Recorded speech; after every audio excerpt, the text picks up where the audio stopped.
Entonces hoy día vamos a partir, tenemos aquí la oportunidad de contar con Sean Prime, que ya aquí prendió su cámara, y hoy día vamos a hablar básicamente del panorama global y los desafíos y la potencialidad del emprendimiento creativo. Sean es directora adjunta del Instituto para el Emprendimiento Cultural y Creativo y es la líder académica del vínculo con las empresas de Goldsmiths. Goldsmiths es una universidad en Londres, parte del circuito de la Universidad de Londres, que tiene un fuerte acento, diría yo, en ciencias sociales, humanidades, actividades creativas y teoría crítica, diría yo. Sean básicamente tiene amplia experiencia, vasta experiencia habiendo desarrollado programas a nivel nacional, Reino Unido, y obteniendo financiamiento por más de 10 millones de libras en distintos proyectos de fomento al emprendimiento cultural, trabajando con jóvenes creativos y emprendedores creativos como ustedes, con más de 20 años de experiencia. Sean ha desarrollado investigación, estrategias y principalmente enseñanza en torno al emprendimiento creativo. Y por eso ha obtenido recientemente el National Enterprise Educators Awards, un premio a educadores por educación inclusiva. Así que felicitaciones, Sean, por ese premio que recientemente has obtenido. Muchas gracias, Sean, y muchas gracias a todos por estar acá. Así que adelante, Sean. Thank you, Nicholas. Thank you, Impact Hub. Thank you, UNIT. Thank you, British Council. And thanks, everyone, for coming to listen to me this morning. So it's a privilege. And I know that I only know what I know when I share it. And I think that might be a bit of a common theme running through this.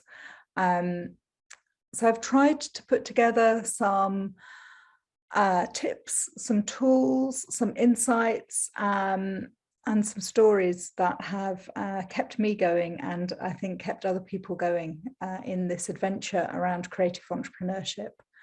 I've been doing this a surprisingly long time now, and more people are doing it, which is fantastic.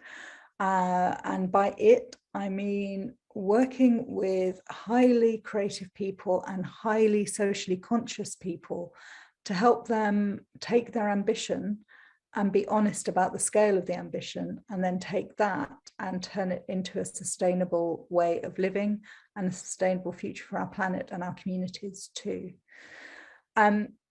Please do type questions as we go through. I will try and keep an eye on the time as well. And Diego and Nicholas, please interrupt me if I go over. So our first image is of a crucible. And I put that because I think often when we're talking about change, we use a metaphor of a catalyst for change.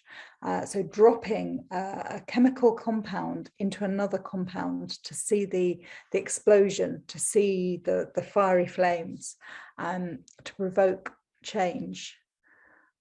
I think I'm more of a crucible for change, and I feel that that is a really interesting way to look at creative entrepreneurship. So as an educator, as a facilitator, as a business advisor, I'm that dish that holds the chemical compounds to see what will happen as you go through this process of change.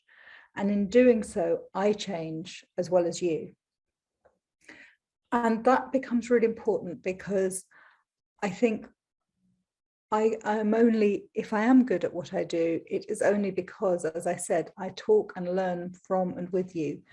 And I think also as a metaphor for the way that we have sustainable futures, it has to be that we hold and change and adapt in every experience that we have, rather than burning out as we do with catalysts. So I'm interested in vocabulary, the irony being, of course, that I only speak English. But I think when we listen to ourselves, we hear our values through the choice of words that we use for our creativity, our reflections on business. So our values become our betrayals and our markers. I'll leave that there and pick it up in a minute. So confidence and change, I think those are the two key things that make or break it. So it's having confidence and keeping it, and changing and developing.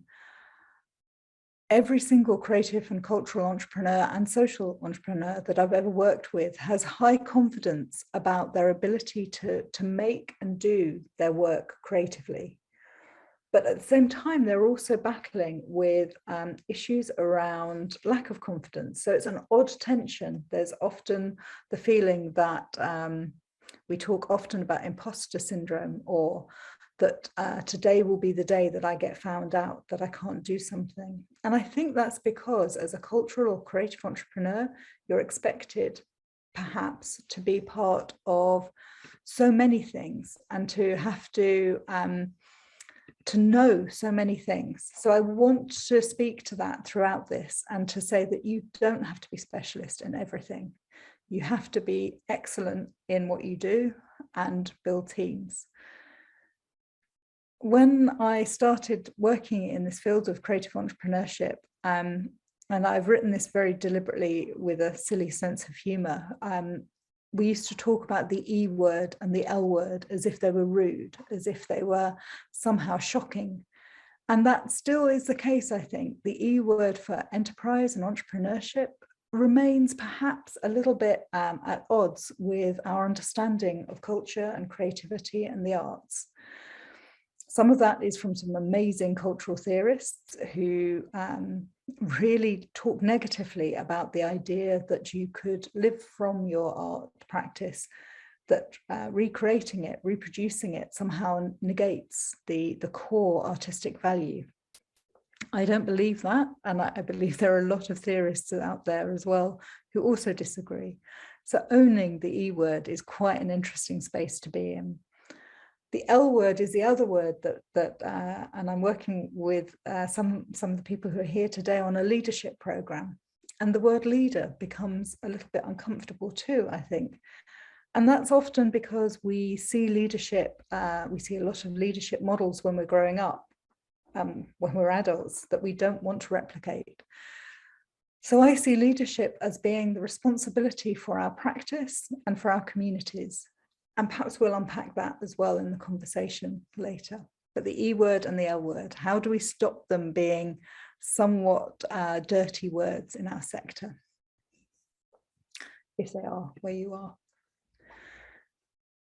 I'm going to share, it's funny, I put this image here, but it still always surprises me. So this is quite a famous painting from the National Gallery in London. It's by William Turner and it's called The Fighting Temeraire. And the Temeraire is the big ship that's grey, that's being tugged towards the shore by a more modern, less grand barge ship, and it's being dragged to the docks to be broken up. And I put that here, and really annoyingly, James Bond has stolen this story too. But my dad, my dear old dad, when he discovered the internet, described himself as the Fighting Temeraire because technology had bypassed him. And then a friend of mine helped him to access emails, Facebook, and he said, "Thank you, you've stopped me from being the Fighting Temeraire. You've stopped me from being the old but beautiful and dignified way of doing something that is no longer useful and gets tugged away." I put this in because I love talking about my dad, but actually I put it in more because any businesses that I've seen fail, any practitioners, any artists that I've seen fail, it's because they've become the Fighting Temeraire. It's because they haven't taken time to adapt to the changes in their environment, to be mindful that they might need to alter their practice, their way of communicating of their practice. They might need to evolve and develop new work. They might need to take time to become different. And I think all of us can probably think of a practitioner, an artist or a designer who you love, but has remained the same for too long and has become the Fighting Temeraire. So I put this image because I think that one of the plus sides of really engaging and embedding entrepreneurial thinking in your practice means that you will never be the fighting temeraire. You will never have to be dragged away as irrelevant, because you will remain connected to your communities and evolve your practice forward. And so if we then put, from one of my travels, a money note above it, it's to signify that we're constantly trying to balance our own individual and collective relationships to money and meaning. So there are lots of myths from each sector and from wherever you're from each village community, town community. There are beliefs that making too much money is a bad thing, not making enough money is a bad thing. Finding balance between creation of meaning and creating money is, it seems to me, a lifelong issue. And it will alter depending on your circumstances, where you are in your career, in your life, where you live. And only you will be able to resolve this. And it will change year by year. So remaining open and having the agility to alter your relationship to money and to your practice is key to that creative entrepreneurship. Now that's a big statement, and I won't have time to do all of the techniques, but just to say your version of balance between creativity and finance is right. Listen to the challenges you might be given, but your individual answer to where your focus is and to how much money is the right amount of money for you to generate, you'll be right. Let nobody ever tell you otherwise. Now and I'm really firm about that one. So this slide, apologies, I couldn't find a way for an image to encapsulate everything here, and I'm going to do that thing of reading it out so that Diego can translate for you. So value. Value is a complex term with a complex history. For many economists, value is at the heart of their research. But here, in the book written Culture is Bad for You by Brooke, O'Brien and Taylor, here value is about individual utility. Here, in terms of economists, value is about individual utility and preferences, often expressed as prices. So even when a particular good or service doesn't have a price, an economist is interested in the value of things. Political science, psychology, and sociology have an interest in values. When thinking about culture, value is also used in the sense of evaluation and critical judgments. So when we use the word value or values, I'm aware that it has many layers of meaning. So we know that the cultural economy globally continues to grow. I know that in Latin America, there was a lot of research done around the orange economy and the pace at which that was growing, particularly around digital distribution. There was a report that said the orange economy is ready to have everything squeezed out of it. Quite interesting use of words there too. And so from that perspective, that is from the economist's approach to value. It's interesting because in the arts and in cultural and creative economy, we deal with the tangible and the intangible value. So not just the cost of making something, but the value to other people. And we also look at, and this is why I think Goldsmiths is an interesting place to teach and research and learn about creative economy, is we look at the psychological impact of culture, we look at the sociological impacts of culture and the values that society put on our work, as well as our own individual responses and our own individual values. And then the value judgment of whether a piece of work is good or bad. Hearing all of that, seeing all of that is important, I think, but it also, I think, reminds us why being a cultural entrepreneur is complex. If one word can have very different meanings in different disciplines, living and working in that space has got to be an interesting place to be. This is the slide that I present to my students, and it's such a clean slide, and it's a reassuring slide, and unfortunately it's also the biggest lie I can tell you. It's a lie because it looks as if creative enterprise can be linear, and it looks as if roles can be disaggregated and understood in different ways. But a technique that I developed with colleagues, we call it relationship modeling. Rather than thinking about a value chain or a supply chain, we want to think about the relationships that you want to and need to develop for your idea to happen, and to happen consistently and to happen well. So we notice that many creative enterprises come first with the idea generator, the person that has that spark, that creativity. We notice that the word customer is rarely right. It's often audience, beneficiary, user, community. Often the person paying for something is not the person that ends up as the final beneficiary as well. So already from idea generator through to customer becomes slightly odd.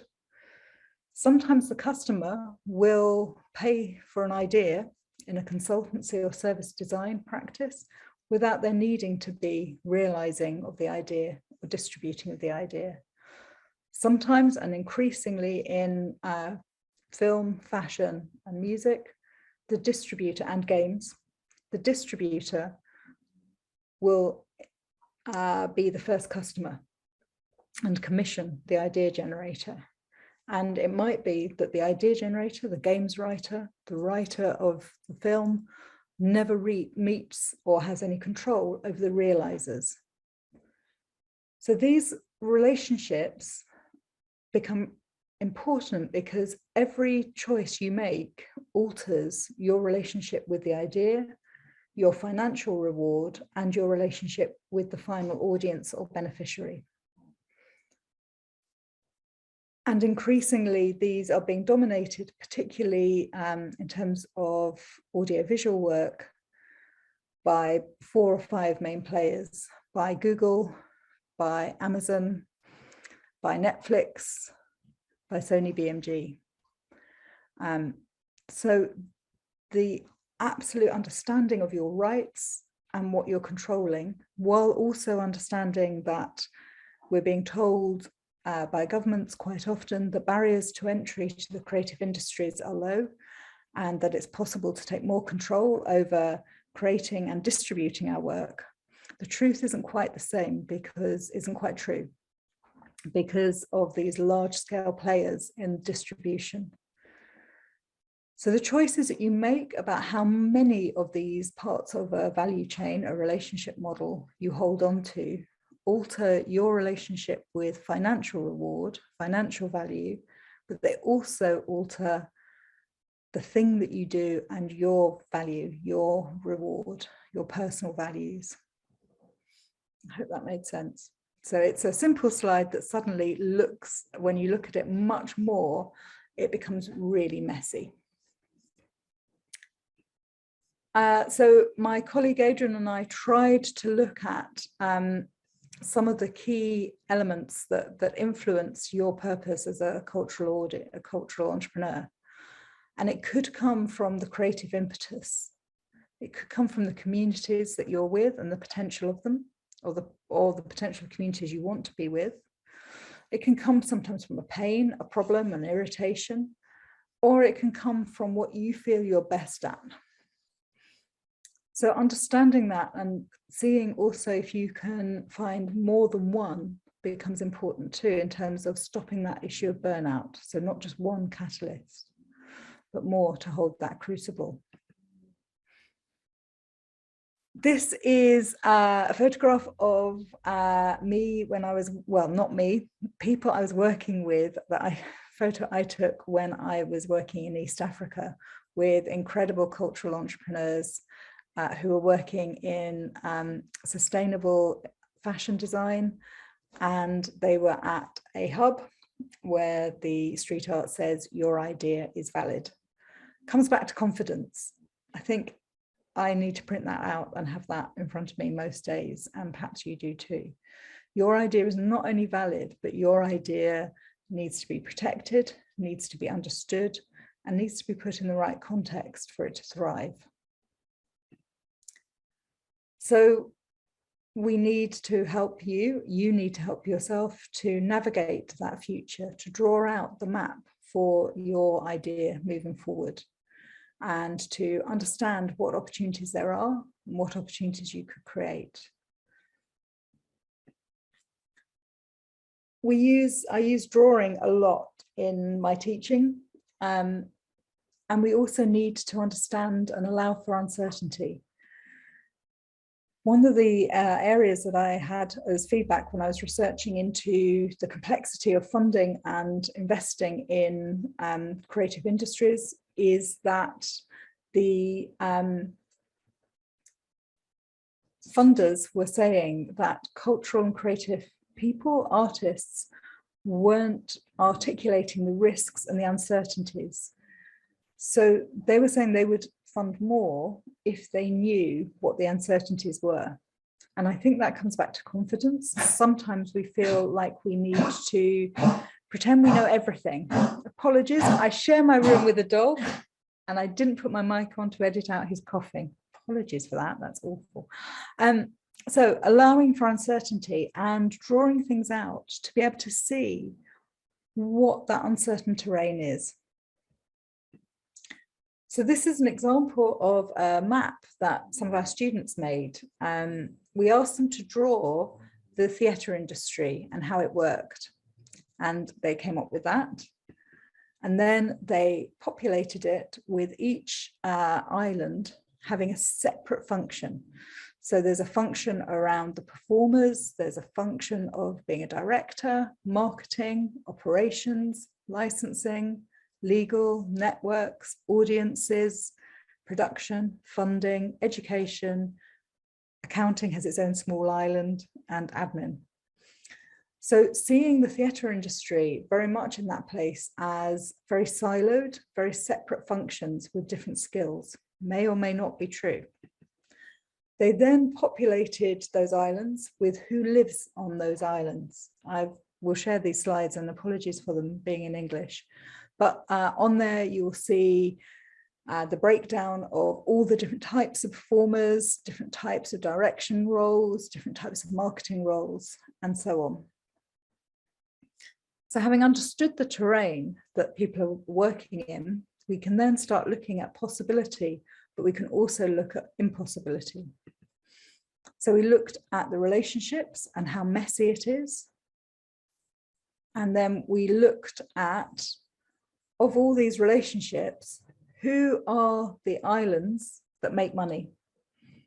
So we can see that legal makes money, licensing makes money, ticket sales, the performing artists make money for people. So we can see in the green spots the flow of money into this map. The red, we asked them to say, just non-judgmentally, what are these islands that you think people should be wary of?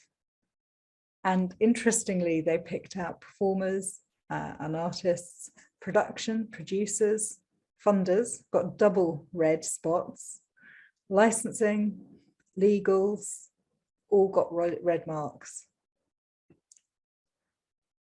And then they said they wanted an extra dot, which is, we need to discuss this. We think they may be dangerous and there may be opportunities there that we're not taking. And in those, they picked up operations, they picked up the critic, and they picked up the performers. So really interesting to see in this that there are some islands that they don't see as being of economic value, but which is odd when it's a marketing department perhaps, but also that we see that there are some dots on this where I think perhaps people don't quite understand the potential from these islands. And my role and yours is to look at the whole industry, the sector that you're in. How is it working? What opportunities are there within that? How well do I know it? And what do I need to find out about it? while I'm making my work. And this next slide, if I remember correctly, yes, this next slide is from a workshop that I did in Santiago in Chile with my colleague Ruby, where we worked, it was an incredible privilege to be there as well. We worked with fashion designers, and it's a technique that we work with across every sector, which is to literally unpick the way that something is done. So in this case, we unpicked a garment. We saw how it's worn. How is it made? What choices are being made within that? And if you understand that, you can see what could change. So having a forensic detail of your industry and also being open for change. One of the things that saddens me most about the cultural industries is, as I said, governments think we have low barriers to entry. Governments are excited because the industry and sectors are growing. That said, in the UK, for certain, the majority of money and power remains with white men, and the majority of business models that are encouraged are ones that come from a Western, a North American or British version of a tech model. We recognize too that the majority of people who learn and study creative practice tend to be women in the UK. The majority of people who become leaders tend to be men.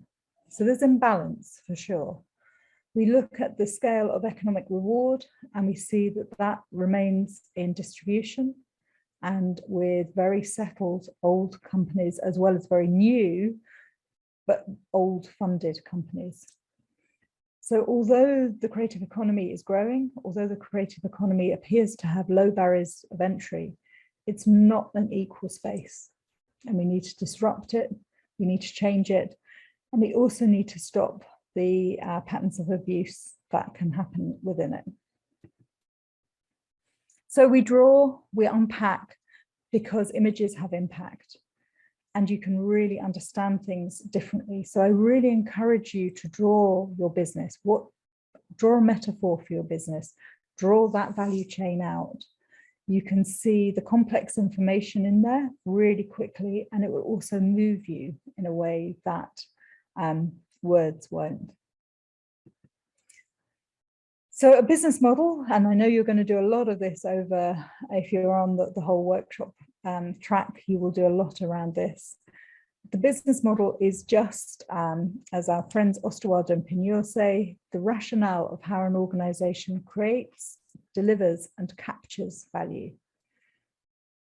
I would use a different word than capture. I would say shares value, but that gives away something about my values. And the creative economy is based on business models that are focused on IP and copyright. And there's very little, surprisingly, research still on business models like that. Forgive me moving around a little. This is a book that I highly recommend, Staying with the Trouble by Donna Haraway. And even if you don't want to read the whole book, I recommend it because I think that phrase, staying with the trouble, isn't that what every creative entrepreneur needs to do and who they are? I don't think we know any other way of being than staying with the trouble. And the other thing to say is it makes it really clear that we must not make our work and our business in isolation. We have to make it with the world. We have to be aware of the impact our thinking, our creativity will have on the world. So again, just taking that time to not only think about why you do something, why your communities need it, why it makes money, but also what does it do positively for the world? What might it do negatively? So really thinking in its broadest senses about the resources for the world. And stay with the trouble, don't lose confidence. I wanted at this point to reflect back on the complexity of commercializing your own creative output. or even commercializing somebody else's creative output. The word commercialization might be the wrong word for you. It might be the word you were hoping to hear. I guess what I mean by commercializing, I mean being able to generate sufficient income for you to live off of, or for others to live from. And in doing that, the reason it becomes complex for people is because when making work, it becomes so much part of your own identity. And people will talk about a business and certainly a creative being as being their baby. Actually, when I talk to them more, it's not so much their baby, it's their twin self. It is them that they feel are being critiqued. It's them that is making sale, being popular or not. So I would encourage you to think about how you can have a twin self, how your expression of yourself is allowed to have its own life, and that you are there to support each other. That's slightly weird, but it will mean that you're able to hold some of those knocks that happen with rejection. I can talk quite practically about rejection, and if we have time, I might do that. Yeah. So this is somebody who I think has managed that sense of self and separation incredibly well. Hannah is the person in black with red lipstick, and Hannah is a jeweler, Hannah Martin. And the guy with blonde hair and a necklace being held in his mouth is her separation. So when Hannah starts her design process, she starts to imagine the person who is going to wear her work. And she doesn't start designing until she's imagined that person, the ultimate wearer of her work. And then, having imagined them, she creates their story. When would they wear her work? Why are they wearing it? What does that do to their relationships? And then she starts to design. And I think that process of bringing the person who is going to wear, going to listen to, going to engage with and benefit from your creative output is incredibly valuable. And making that, bringing that into the creative process is so valuable because it means it's an extra way of thinking creatively, not a way of detracting from the creative process. So with that, we have to acknowledge that once you start sharing your ideas and the fact that the creative economy is based on intellectual property businesses, we have to think about, why do you protect your ideas? So I'm jumping forward here into policy and practice, I guess. So intellectual property is something that governments are very excited by. Funders, particularly commercial funders, will talk about. You have massive choices on how you think about your own intellectual property, how you value it, and why it's important to you. So some of those are going to be about you protecting it so that other people don't copy it. Some will be so that you can access commercial finance. Some will be just to prove to others that it's possible for somebody with your background that you can do it. So I might talk a little bit about this before I move on to other elements around creative entrepreneurship. And I wanted to mention here, as I'd said earlier, most sectors are complex. And while the barriers to entry might be seen as being low, what we know is that intellectual property in most governments and in the World Intellectual Property Office's way of thinking, most intellectual property, although it's generated and is initially owned by the idea generator, very quickly gets passed to a distributor.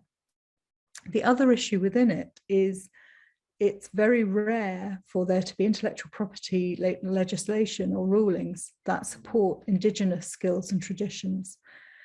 In fact, as I'm aware, there's only one government internationally that does that, and that's Kenya, where if you use a pattern that has been made by a particular tribe, you pay money back to that tribe owner, to the tribe leader, and it gets passed through.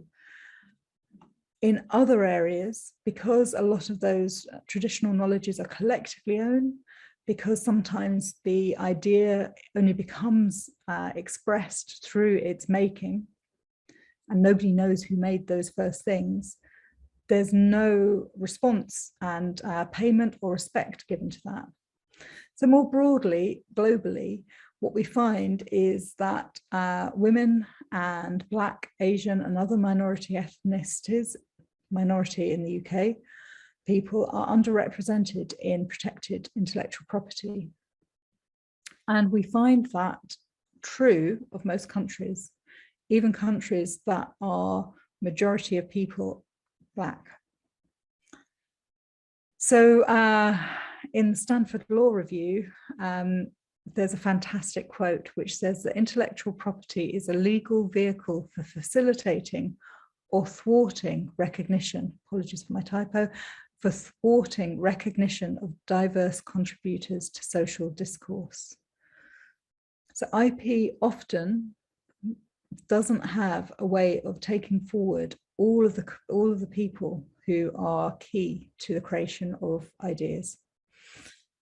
There's much more research that needs to go into this, and as ever, whenever a talk happens, I'm normally pleading for a government to do more work in mapping. I'm also looking for governments to fund analysis into gender in terms of the contribution to fashion and music. And we see that copyright and infringement is, so infringement of intellectual property happens so much and so often. And it is complex because even if you are able to put your work under an intellectual property license, it's so quick, so cheap to copy it, and it's so expensive to protect and to pursue that infringement. So, so again, power rests with people who have money and education. And industry feels that they have 3 or 4 ways of responding. You either do nothing and just accept that putting an idea out there means that it will be copied. You adapt the business model so that you can bring your new ideas out more swiftly. You lobby for change, definitely do that. Or you could give up, but nobody ever wants to give up, and that's good.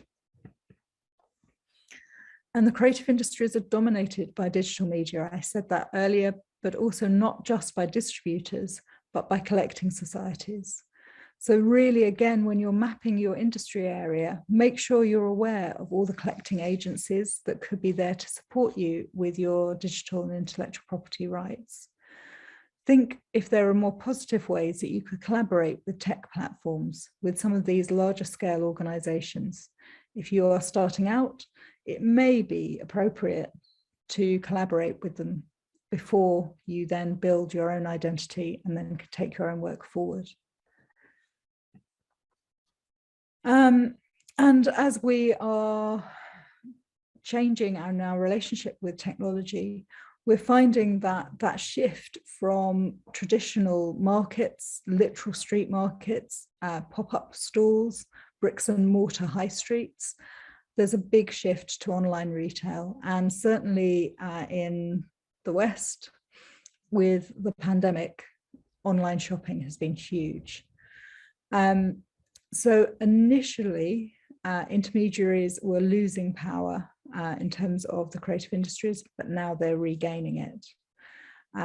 But it also means that these younger organizations are stepping in and exerting their power. Like I said, iTunes, Spotify, Amazon, Netflix, and more. So relationships with the cultural intermediaries has never been as important as it is now. So what is the development need? Who benefits from intellectual property protection? What's the IP business model? And does it protect artists or organizations? of course, in the last years, creatives and tech innovators have come together to develop their own alternative versions of intellectual property protection, exploitation, and distribution in terms of Creative Commons licenses. And these are brilliant because they are a way of the users and the creators of intellectual property to determine their use and to determine what sort of licenses are appropriate. Problem is they're even more difficult to enforce, but I would still totally think about using those. And that again comes into play with your values and your values system. So practically, when thinking about the finances of your business and thinking about who is interested in your assets, your work, I would ask you, just as I suggest that you need to map and draw an industry, I would suggest that you need to map and draw your idea, break it down into tiny parts, really be clear about all of the assets that you have, both your skills, your knowledge, your physical assets, so the physical and intangible, and keep going, keep thinking, and what else, and what else? And then do the same for who is interested in these assets. Keep pushing this forward. I would say at least 8 bounces of the question, who is interested in what you have, and who else, and who else, and who else? And I offer that as a piece of advice because if you can draw that out, all of the assets, all of the people who might be interested, you can start thinking of who do you need to protect yourself from? Who do you need to design alliances with?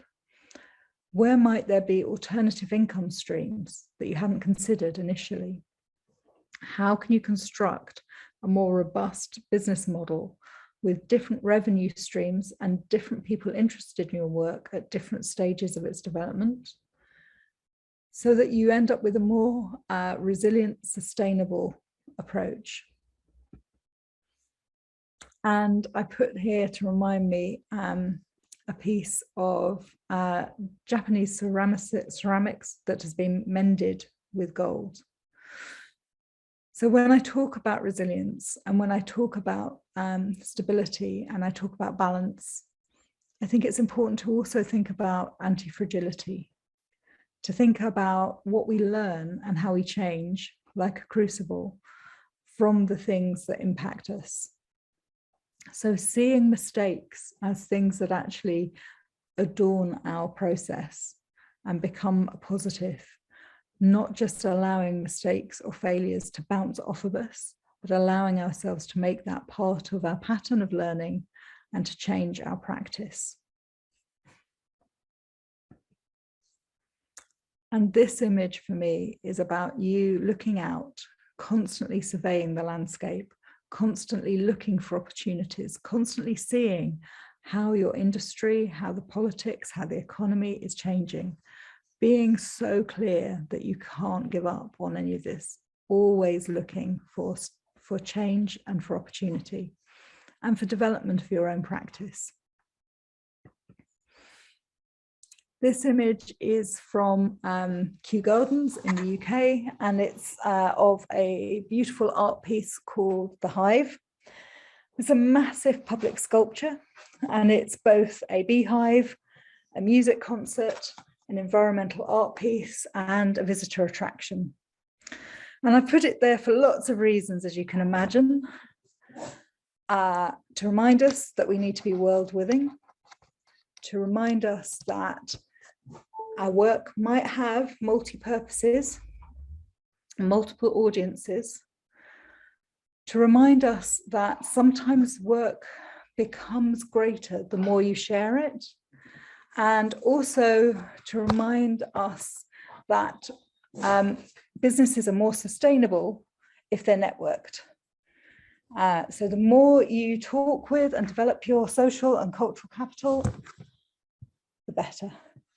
When I started the Cultural Enterprise Office in Glasgow, which was really my first proper piece of work in cultural entrepreneurship, I did a piece of research into why businesses were and why artists were stopping making work.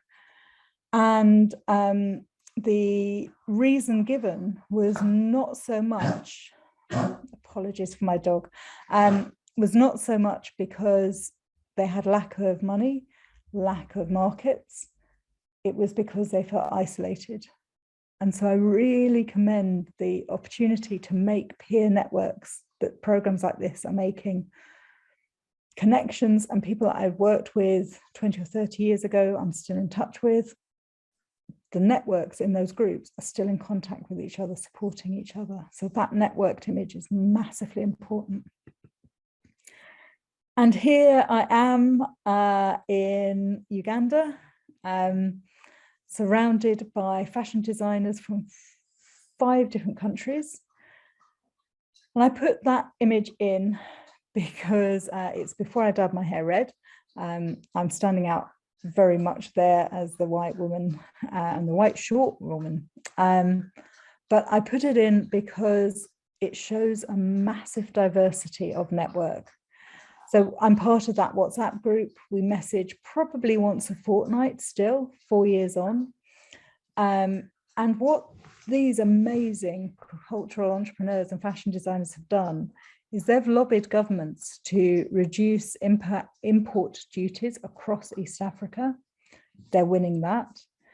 They've lobbied and won the argument that secondhand clothes and shouldn't be exported to their countries, so that they're increasing their own markets and getting rid of cheap secondhand clothes coming in and putting them out of business. And they're also sharing knowledge around dyeing materials, around who's a good manufacturer. So really pooling resources and knowledge that way. This image has 3 words: autonomy, mastery, and purpose. And it's from a book by Dan Pink called Drive. And what it says in that book is that motivation and reward comes not just because of financial reward. So going back to that slide about the economics and value, but thinking about the fact that the reason to continue and to inspire people is so that they continue getting better at their work, that their purpose is really clear, but also that people you collaborate with need autonomy and need to be encouraged to develop their own practice. And that way too, you won't burn out and you'll have stronger collaborations. And here again, an example of the mapping and of looking at different resources that you have available to you and seeing your idea situated in that. Doing anything you can to visualize your idea and to see new connections and new possibilities. Through doing that, you'll find new income streams. So an example would be, I worked with an amazing designer, Helen Amy Murray, who makes quite extraordinary fabric that covers walls and chairs. And she managed to run her business for the first 2 years on grants and awards. And then she needed to think about who else will be interested, because I can't keep winning awards. I need to have customers and clients. So she needed to think about who would be the right people for her work. And she realized that the amount of time it took to make one of her pieces put her into a very particular bracket of buyers, people she didn't actually know. So she needed to start thinking, how does she gain access to this very exclusive set of people who are going to be able to work and buy her work? Because her choice was either to do that, which was scary for her, or to change her practice, which was even more scary. So as you map, you'll begin to see which are the preferred routes forward for you with your work and which ones feel congruent with your values set. I'm going to carry on racing through because I can see I've got loads of great questions coming through. I don't know if old school Star Trek is an image that you know. I know that there were recent-ish remakes of Star Trek, but it might have been something that passed you by. But I put this here because it is a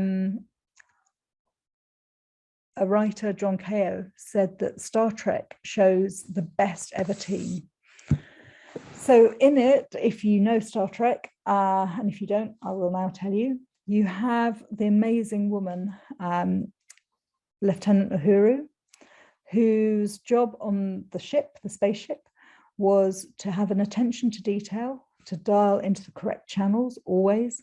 And that other job was to be able to communicate in every single alien language. So attention to detail, communication skills. The guy with the eyebrows that she's got a hand on, Spock, he was part alien, part human. And his alien part meant that he was only focused on logic and no emotions at all. So every decision that was being made, he would question the logic of it. The guy next to Uhuru, standing, is the ship's doctor. And he also looked after the well-being of the community on board.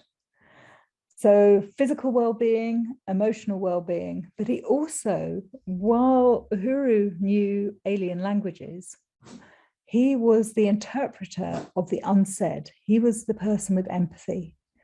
He was the person that translated action and words into intention. And for me, his ability to do that is one of the key skills that we need to be cultural and creative entrepreneurs. But we also need the guy at the front, and annoyingly it is a white guy, James Kirk, who is the captain of the ship.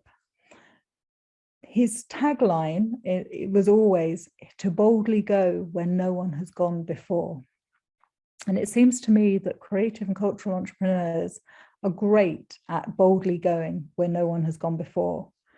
They're great at empathy, and they often need to work on the other two sides of their work, of their skills, the attention to detail and the logic. And of course, within those four, you might recruit 4 different types of people, or you might have to develop your skills.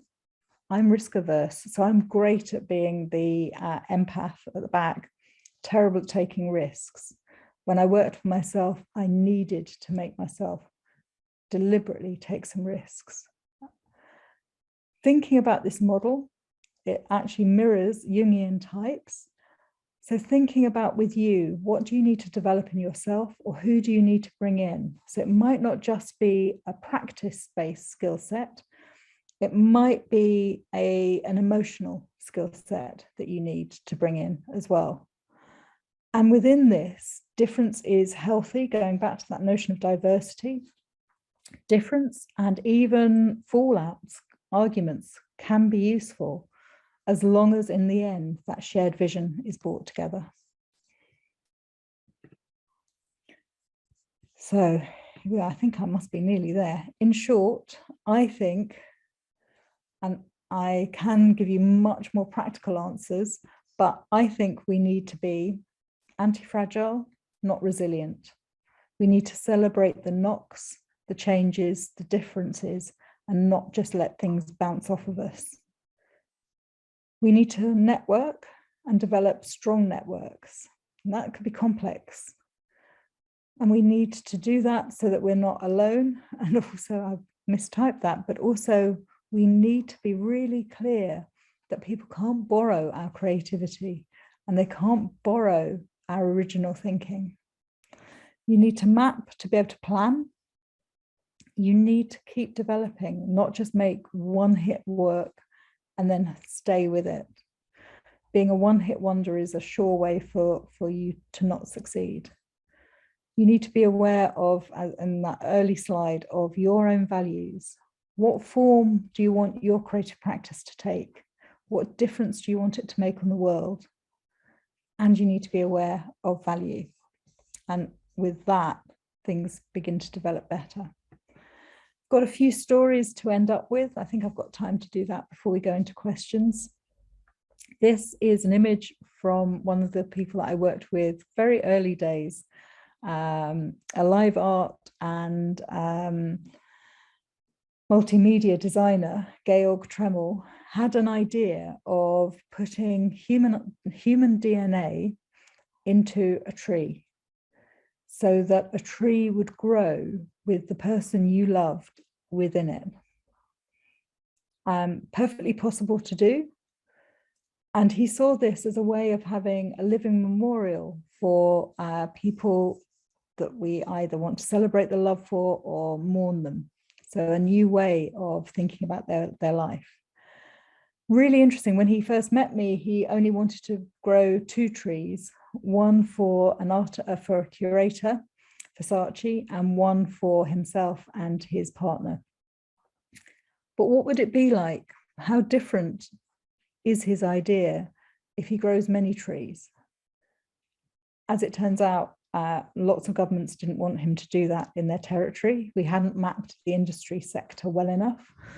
But what he's done is taken that conversation about our need as humans to live forever in some way, and our difficulties around mourning, and also the complexity of genetics and the complexity of the fact that we can alter our bodies so that we look young for longer. What does that do to the nature of life, DNA, and the natural pattern? And it turned out that he didn't need to grow trees with human DNA in them at all. He needed a platform for that kind of conversation. So it completely altered the output of his creative practice, but it's meant that the impact of his creative practice has been strong. So having the flexibility of knowing where you want to end up on your map, but not necessarily the route, becomes core to this way of working. This is another person that I've still got a massive privilege of working with, Eleanor Ford, who founded an organization called Like Cube. She was a documentary filmmaker and an anthropologist. And she basically came up with a technical partner who was also her life partner. She came up with a way of understanding her, if you like this, you'll like that. So how do you take people's instinct around what they like and make the semantic web really work well, rather than the way it does work? Her journey's been really interesting, totally built on her vision and her instinct and her skills as an anthropologist and a filmmaker to understand people and empathy. But what she realized with her idea was it couldn't be achieved without collaboration.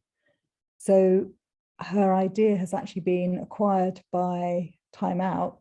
And if you are ever on Time Out's website, it's hers and her partner Daniele's thinking that powers that technology. And she had to give up her idea for it to have the impact that she wanted it to have.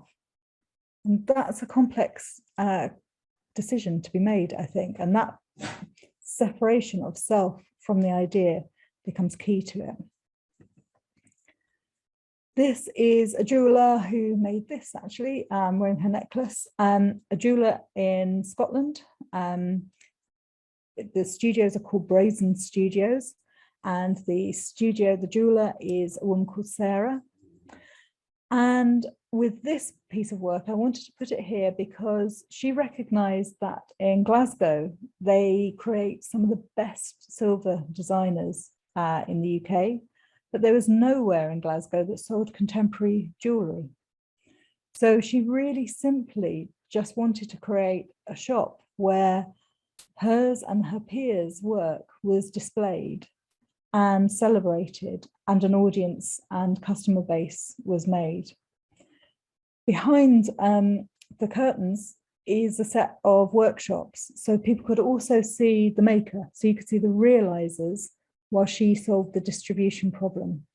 Really simple innovation that's worked so well, but absolutely around her own experience of a problem. This is a really bad pixelated picture, but it's of an amazing woman, Johanna Basford, who is an illustrator who, when she started work, recognized that drawing wasn't a skill that was being taken seriously. So she created adult colouring books, and they became a huge hit. And now there's a massive industry around them. But it came just from two aggravations from her. One, that illustration isn't taken seriously, and the other, that adults are encouraged not to be creative. I saw somewhere in one of the chats and questions an ask for resources. I will post them with you, but one of them is the Nesta toolkit for how to launch your own successful creative business. It's been supported by the British Council as well, and it's still a downloadable free resource. And it's something that I co-wrote 15 years ago. It's been rewritten 3 times since then, and it's a really good pragmatic support tool. So what's the goal of what I do? My goal is, as I say, is to give away as much thinking as I can. So I have a very different relationship. I have a Creative Commons relationship to intellectual property, for sure. So it feels like I'm filling a gap that's still needed. And it's surprising to me that I've been doing this for 20, maybe 30 years. And the thinking every day is as challenging, and the systems are still needing to be filled, which leaves me feeling like I'm driving into a hole some days, but not days like this. But I would also say that those images of the gap teeth and the car driving into a hole, traditional business analysis tells you to see if there's a gap, and if there is, fill it. I would be wary of that, because not every hole needs to be filled. We'll skip, oh no, will I skip past that? That's just another example of someone I've worked with, Jeremy Young, who makes extraordinary music with a band called Sontag Shogun. And we realized that actually the audience for his sort of work is really limited, and therefore his financial return is really limited. And he didn't want to alter the scale of his work or the way that he distributes it. So when we were mapping his skills and knowledge, we realized that what he really does well is advising people. And also he has a really beautiful, natural way of developing collaborations and teaching people. So he created a business called Flypaper, which is an online music teaching tool, collaborated with a technologist, and that's how he makes money, is from Flypaper, by commercializing his collaboration and teaching techniques rather than his music. So thinking broadly across all of those areas are really important. WeFarm is a business, a social enterprise that I've been involved with, and it was founded by an architect. So incredibly interesting to see somebody trained in how to make buildings, thinking about an architecture for knowledge and knowledge exchange. I love it when highly creative people work in areas that they shouldn't. So as an architect, what does he know about coffee or tea farming? Absolutely nothing. But as an architect, he knows how to build communities, how to use spaces, even if they're online spaces. So think very differently about what you care about. And that leads to one of the second areas of growth at the moment, which is technology for good. And it seems to me that all the tech for good work that is going really well comes from a creative practitioner. There's another guide that I will give a resource to, the Deutsche Bank guide, which helps you to understand visually how to do financial planning and modeling. My final message, my dog is barking away. I think for me, what success I've had, but also the success that the people I've worked with have had, is their ability to give away insights, share generosity, and sometimes not pursue things legally, because that has left them in the position of growth. So I would leave that as one of the other messages I would give you. There's some readings there, and I'll happily add some more web links. And on that, I will mute myself for my dog to bark and start taking questions and make this a more interactive conversation. But thank you for listening, and I've been aware of a lot of comments in chat and Q&A. I'm really flattered.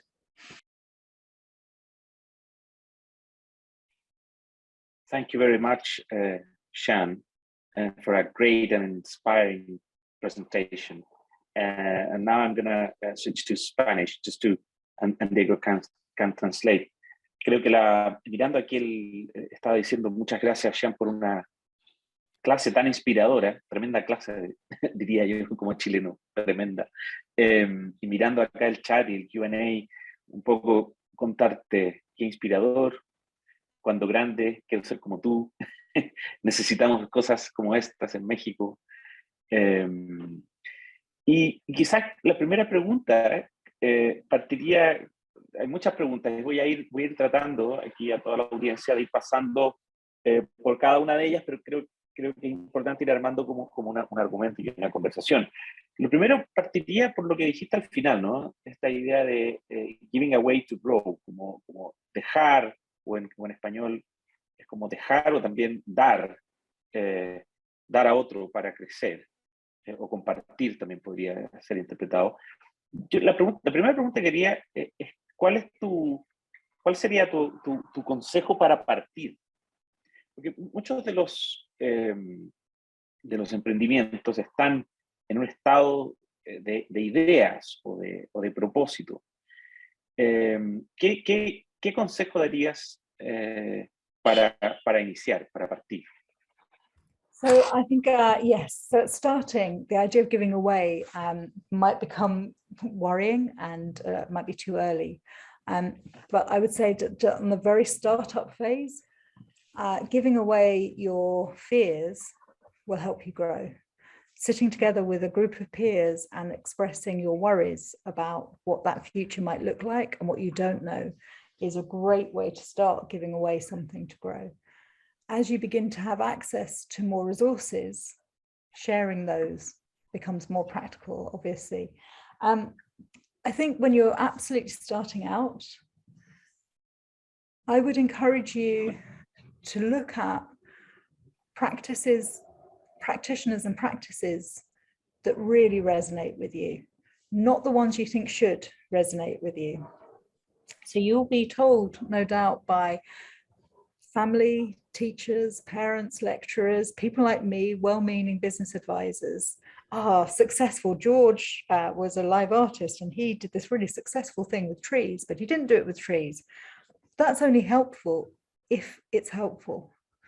So find the people that inspire you and become, in academia, we'd call it netnographers, become online stalkers, but not in an illegal way. Get to know them really well. See how much you can find out about who they collaborate with, whether they collaborate, where do they go, who do they talk to. See if you can meet them and talk with them as well. Getting over your fear of conversation with people who are a year, 5, 10 years ahead of you is the first point, I would say. But yeah, I think the very, very first thing to do in terms of giving away to grow is give away what you're scared about, because then other people will share that, but also will tell you their techniques for dealing with them. Great answer. There's another question coming. So following on this idea of giving away, Augusto Flores is asking, in this digital age where we are all saturated by ideas, concepts, sounds, images, etc., so we found this concept of open source that is slightly different, that for him is different or even a contradiction or contrary to intellectual property. So being a creative agent, how we can lose the fear of sharing our ideas and free them in the world, and perhaps work towards an open source creative economy. That's Augusto Flores. So I love talking about all of this. I've literally had to have a colleague stop me talking about intellectual property and Creative Commons after the 3rd hour that I had completed on it. So be aware I could be going somewhere huge on this. So there are two or three things here. There's one which is about copying. There's one which is about sharing deliberately for people to access content freely, or to take an idea and adapt it. With all of those, with copying, you have the choice of, if you can afford it, pursuing them, or digital shame. That's become a big thing in the UK. People devoting Instagram sites to Instagram profiles to people copying other people's ideas, so that the attention is drawn back to the creator. So those sorts of initiatives around copying can happen and can work well. With open source or Creative Commons, and they are slightly separate things, but with the notion of deliberately asking somebody, so the toolkit that I put out there, the Nesta toolkit, I put the link in the chat. When we first wrote that, we hoped that, we were very naive, we hoped that people would look at it and email us with ideas for getting it better. And of course that didn't happen. But that was the intention of it. And actually what's happened in the last 5 years is that Nesta and British Council brought together a set of creative advisors to play with it and to make it better. So that has begun to happen. So I think if you're really honest about open source, and that goes to sort of the more real definition of open source, where it comes from tech, where people will hack together solutions, share the learning and the knowledge from it, and people will then use it in different situations and improve it, and that improves the whole sector in a way. With Creative Commons, there are some times that I will share something and share it for free, and Creative Commons allows for that. Creative Commons also allows you to share and be paid for it, and people forget that. Creative Commons also allows you to share it, but you mustn't change it, or share it and you can change it. So there are lots of different ways of sharing work with a Creative Commons license, which are much more nuanced, and I think meet the creative industries, the creative practitioners I know, like that nuanced approach to sharing. I think though, if you're going to put your ideas out there for free, and I have done that a lot in my time, and I hope I will always do it, it's because I've looked widely at what other things I can gain money from. So I can put out a toolkit that you can use for free, and I hope that people will pay me to come and work and give the thing that the toolkit doesn't give. And we can see that with music, that we know that the amount of money, even if you're not doing it under Creative Commons license, the amount of money that you make from digital sharing and digital downloads, negligible. It might just as well be given away. However, the amount of money that artists are making from touring or from finding different ways of commercializing an image through merchandise, huge, in a way that wasn't around 10 or 15 years ago. So that adaptation of the market is really interesting, and really knowing what your audiences want from you, and being able to shift in that way, it becomes incredibly important, I think. With film, it's similar, and with gaming, it's also similar. I've recently worked with an incredible feminist games writer who's now created a game studio that is cost neutral, because it is being done in people's, it's the mastery, autonomy and purpose model, where people are doing it as an added extra to their normal practice. They don't want to generate any money from it, and they're able to give their games away for free deliberately, and it suits they are feminist activists of a very particular type. Of course, it means they have to earn money somewhere else. And that's a choice. Hey, great. No, very interesting. And the idea, I think on that note, the idea, so you presented at the beginning this kind of balance between purpose, if I understood well, purpose, value, and values, and the idea of building relationships around around that with the different stakeholders that you engage, but also, in my view, the main point that you made at the beginning of your session is the idea of the author or the creator or the cultural agent kind of in the center of driving the whole project. Based on that idea, I think there's another question here of Yeret Dominguez that I think is a tension that happens in Latin America and perhaps happens everywhere.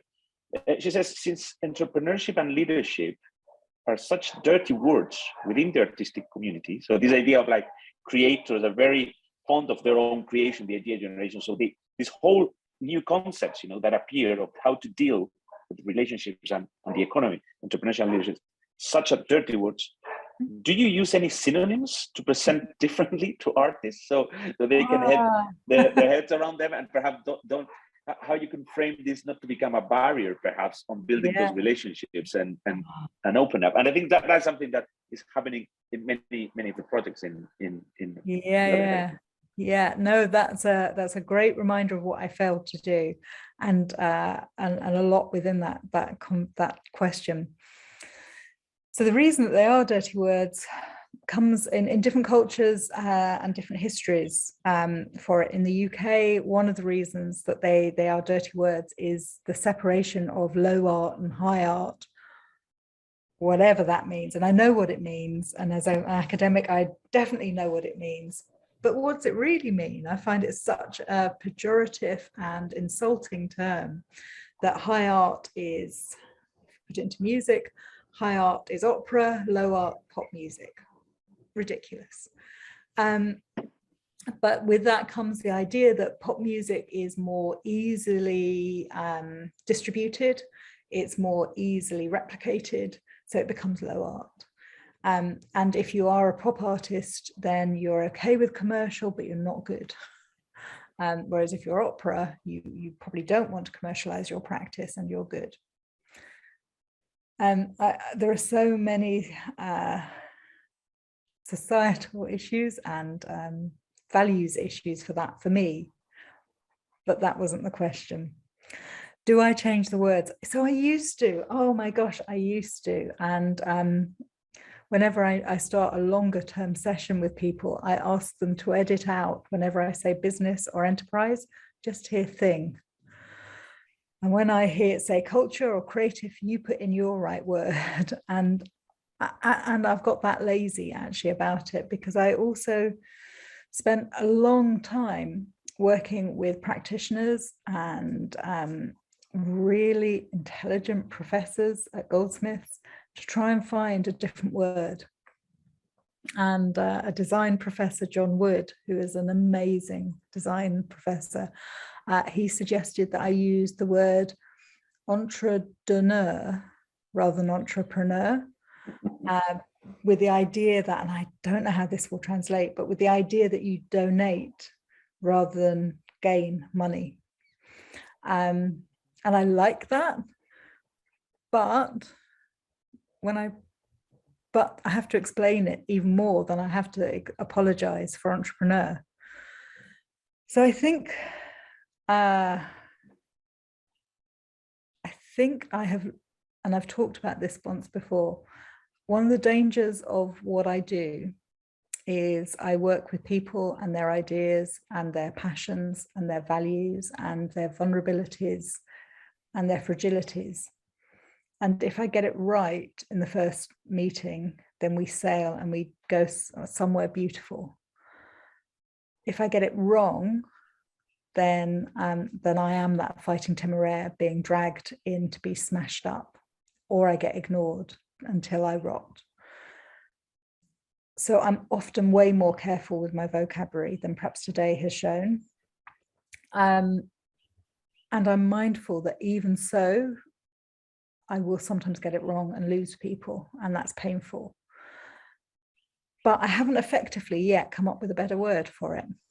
And that's in part because we have to step back. Oh yeah, sorry, this is a side one. When I worked at Nesta, we started a little mini campaign called Ban the Business Plan. And we thought we were so cool. We really did. We thought we were so cool. And then we even wanted to ban the business model canvas. And recently I tried to start another campaign to ban the pitch. And I'm still kind of keen to ban the pitch, to be honest. And it's because the vocabulary and the way of articulating into a business plan or into one piece of paper or into 3 minutes or less are an anathema for most creatives that I work with. And I think with a pitch as well, it needs to be a conversation, not a presentation. But the reason that I've given up on trying to be cool and trying to give up on those campaigns mostly is because if you want to get funding, if you want to open a business bank account, you need to have a business plan, you need to have a pitch. And so while I know that my primary audience doesn't like the words, if I completely change them and they leave a training program with me with a different set of vocabulary, the minute they try and do their taxes, open a business bank account, the vocabulary changes. So it's a complicated one. And I'm really, really involved in it, but I am still up for banning the pitch. I'm up for that campaign. And if we can find a way to get banks to change, I'll do that too. You already have a supporter, Alejandra Martinez says, yes, fantastic. We'll get the merch and we'll start the campaign. Yeah. Moving to another question, like slightly different, but again around concepts, and that's also sparked my curiosity. Alejandro Guerrero says, could you perhaps go deeper in the concept of anti-fragility instead of resilience? I think perhaps to get a little bit of context, I think in Latin America, the word resilience is growingly used in a lot of fields. People use that word. So I think it would be very interesting to know more about that difference. Yeah, so resilience is being used, I think, in a lot of geographies and in a lot of fields, and as a very positive word that we're resilient. And it's also being used by a writer, and a writer I don't particularly like, who's written a book about anti-fragility. But 18 months ago, when lockdown had recently started in the UK, I, like most people, was at a loss with how do we support the economies and the people that we care about. So I started giving more time for free to people. And one of the things we did, as well as just trying to be there to listen and to support, was my colleague Adrian and I ran an online festival, which when it comes round again, I will advertise with you. It will be in English, I'm afraid, but if you're up for listening to it in English, it was 15 days. Each day, it was ridiculous. 15 days, 3 speakers a day from the creative and social innovation fields, talking about their experience of surviving lockdown and taking their practice forward. Very real-time research, but also really real-time sharing of what works, what doesn't work, what helps, and also really beautiful sharing of vulnerability. We had a composer, Anna Meredith, who had chosen to go into her workplace, which was legally allowed. And it was just the saddest thing, just seeing her sitting in her work studio, not being able to tour, not being able to make work for people. But at the time, we were our sector leaders were saying, this is the time for resilience. And every single speaker over those 15 days said, that word doesn't resonate with me anymore, because resilience is about an impact coming and it bouncing off. This is not going to bounce off of me. Lockdown and a global pandemic is going to change me massively. And then we started to think, well, a lot of the global pandemic, I mean, not really, but some of it is about things we were doing that for me, it made me really reflect on overconsumption, on travel, on all sorts of patterns of behavior that needed to change. as a result of this complete restart we were offered with the pandemic. And by no means am I grateful for the pandemic, not least because I like to think that I would have found a way to be in Mexico if there wasn't a pandemic. But the notion of resilience to me is about us pretending things don't hurt, they don't mark, they don't change us. And anti-fragility is about seeing our fragility, how things mark, and honoring it and building something more beautiful and more strong because of that fragility. So it's not giving in to fragility, but it's equally not just letting something bounce off of us. And the practitioners that we've tested that way of talking have said they prefer it. So that's what I mean by it. And I think for me, when I hear it, I feel kind of relieved, because I didn't really want to put on a suit of armor to get through my working day. I wanted to admit some of my fragility, and I wanted to work with people who will support me about the really soft areas of me to help me retain that part of me, but make it survivable.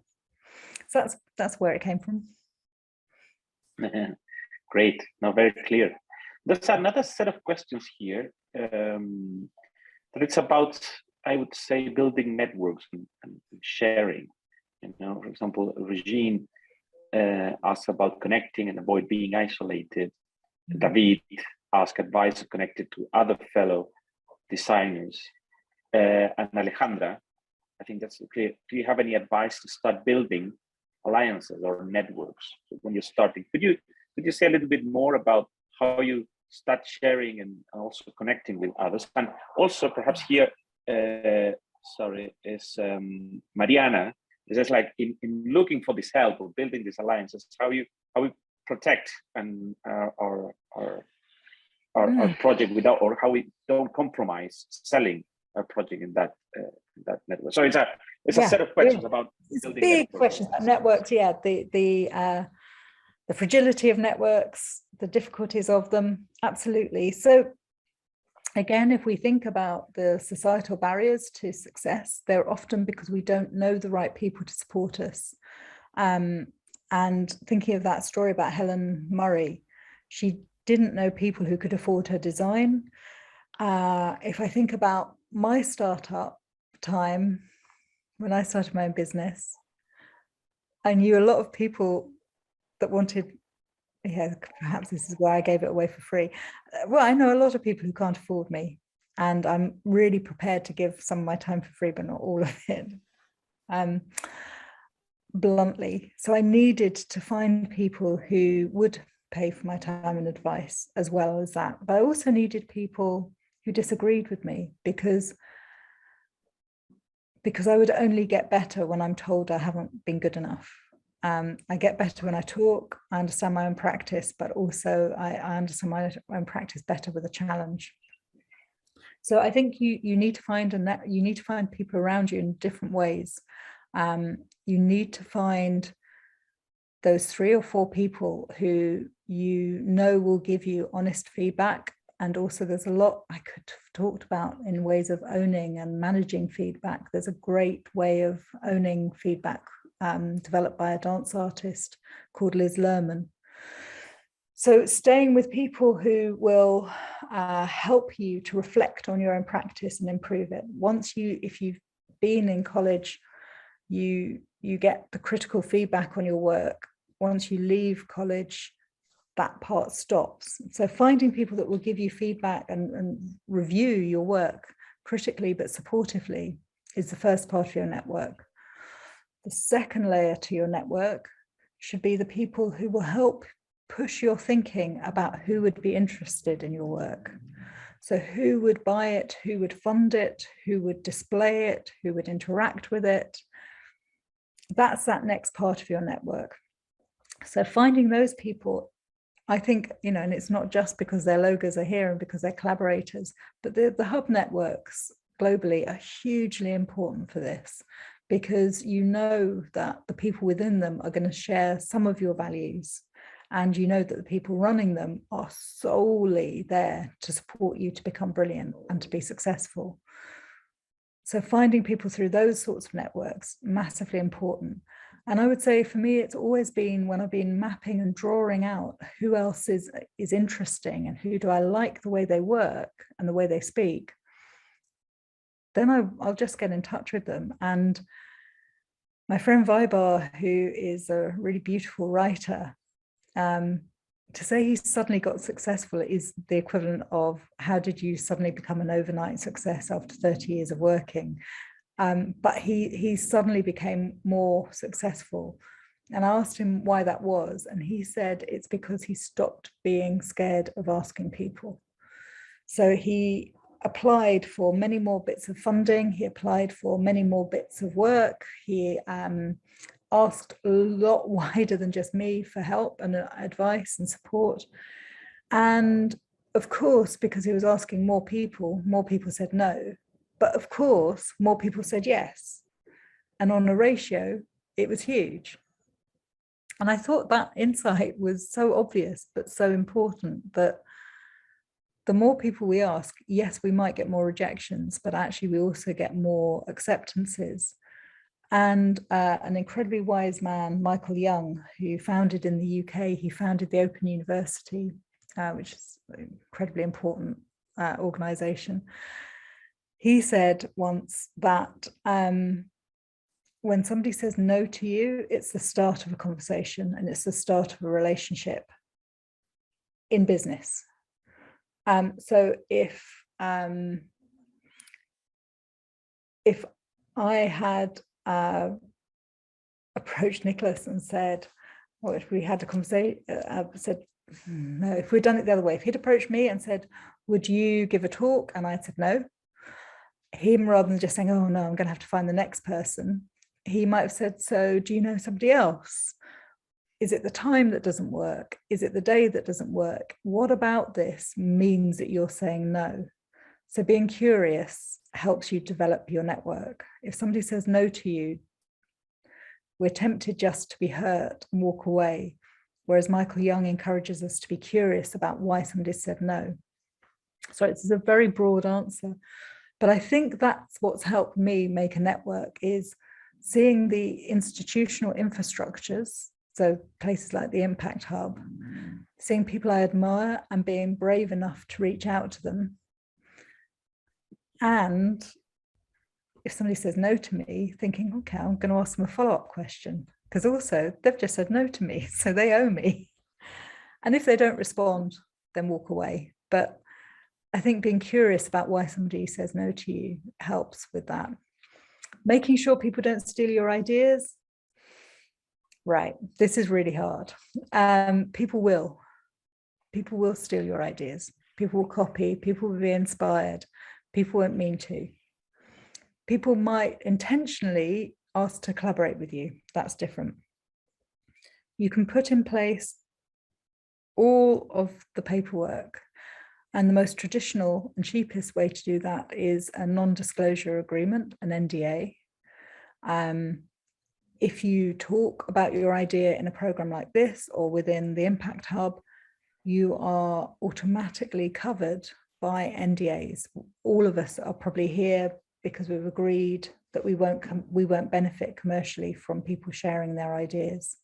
So check out, if you're talking to advisors or other creatives, just see if they are covered by any of those agreements. And that might help you feel sure. As a rule of thumb, if you are writing or drawing, make sure you date an initial or have software that automatically dates and signs your work so that there's proof that it's yours. I think it's better for me, and this is about my place with risk, and it's also my confidence that I will come up with another idea. I would rather risk talking to somebody and sharing my network and broadening my network and offering trust than start a relationship with, I don't trust you. Could you sign a massive contract before I start working out if we're going to collaborate? So for me, trust is a massive part of this. So I think you find your own way through when it's professionally important to have contracts in place around protecting your intellectual property. and when it's better to be open and to show trust. But believe me, if somebody steals your idea, you'll be the one that comes up with 5 others, and you'll also be the one that can find ways to either legally or publicly make it clear that somebody has benefited from your innovation, your creative thinking. Yeah, there's a lot here in the great answer in the chat, and also in the Q&A about trust. I think that resonates a lot, how you build trust. And by the way, thank you for saying yes very quickly for coming. No, I mean, I would never have said no to such a brilliant offer. And I was trying to think of a way of making it a really tangible example. And that would have been, yeah, I think if you say no to something, you have to, yeah, you're on the back foot and you have to then give somebody something back. And by the way, thank you for asking. And then, yeah, of course. No, and in the same note, there's another question, I think, Alejandra here. Okay, so this idea of trust, this idea of being curious, and we've been talking, I think, a lot about the creative and the inventor. But now, how do you have any advice to talk with more external people, with the non-creatives? So to convince people, to say sometimes it's very difficult that they found the value of the power of design. In this case, I think Alejandra might be a designer in business. So how you talk to people who's not in this field, that perhaps has other values or considers value to be something else? Yeah, absolutely. Although the majority of my work is with creatives, the second biggest part of my work is with trying to change the external infrastructure. So working with the commercial distributors, working with banks, working with, all sorts of funders who have very different relationships to creative outputs, for sure. And I think it's interesting in terms of trust and in terms of intellectual property. There come a whole set of that's where sometimes using very old school intellectual property devices like NDAs, like contracts around disclosure become important, because it shows to them that we understand our profession and we understand our rights. And then they trust us, because there's a whole, in lectures I will often talk about 4 ways to ensure trust. One is your personality. One is your ability to do what you do. So people see your objects, see your outputs, understand that you have, it's process-based trust, understand that you can do what you say you can do. Then there's generalized trust, which comes with, that's why people ask for a biography, because it gives you a sense of generalized trust. That people have done something that means you should trust them, other people trust them, perhaps.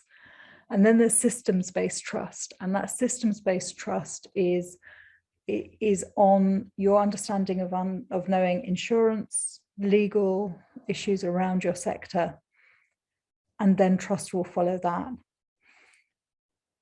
It doesn't always work, but it mostly works. So that comes back to why I didn't ban the business plan, because if I'd banned it, I think banks wouldn't have trusted me, investors in the creative economy wouldn't have trusted me, governments wouldn't have trusted me. I'd have just been this crazy enthusiast with dyed red hair, jabbering on about how brilliant creatives are, but using words that they didn't understand. I think too, so some of it comes from those ways of thinking, but also, you got there before me, Nicola, because of course you did with the reading list. But I think also it's worth thinking about who you're collaborating with. And a story I didn't tell, and I was tempted to, was, so Disney is really complicated. Disney funds and supports and pays for so many creative people worldwide, story writers, animators, games writers, merch creators, costume designers, and then performers when it becomes a West End thing or a Hollywood thing. Disney outsources a lot of their creative processes to small scale companies and individuals. They have, Disney has a non-disclosure agreement with those small scale creative companies. So if you're asked to be an animator as a freelance practitioner, rather than as one of the main animators employed by Disney, if you are part of the games designer for a spin-off, if you're part of the toy designer as part of a spin-off, or the costume designer for the show, you're not allowed by Disney to put that on your CV, because they want it all to be under brand Disney, which initially I was like, oh, well, does that matter? And of course it matters, because if you are a small scale company who has just spent 2 years doing a huge piece of work for Disney, and then you're bidding for a piece of work with another studio, but you're not allowed to say what you've done for the last 2 years, your bid, your application and your credibility sinks. So with Creative England and some of the works that my colleagues and I have been doing has been working with Disney to get them to change that, to try and take the power away from those large organizations that can provide finance and opportunity, but only on their own terms. And I think that's where policy intervention is massively important, where we can see these large scale players not playing with trust and not wanting to support the ecology, but wanting just their own empire to grow bigger. I might have gone off piece there. I'm sorry if I didn't answer the question, but oh yeah, it's great. Thank you. You're very kind.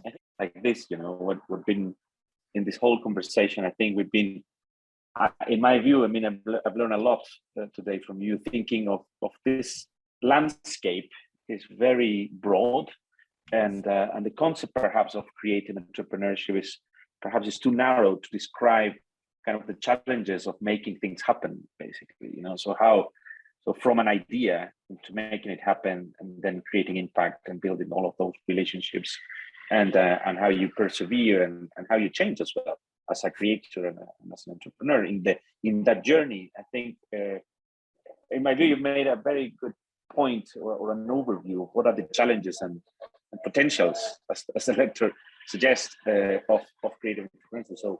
So thank you for that. I think I speak of the names of the audience.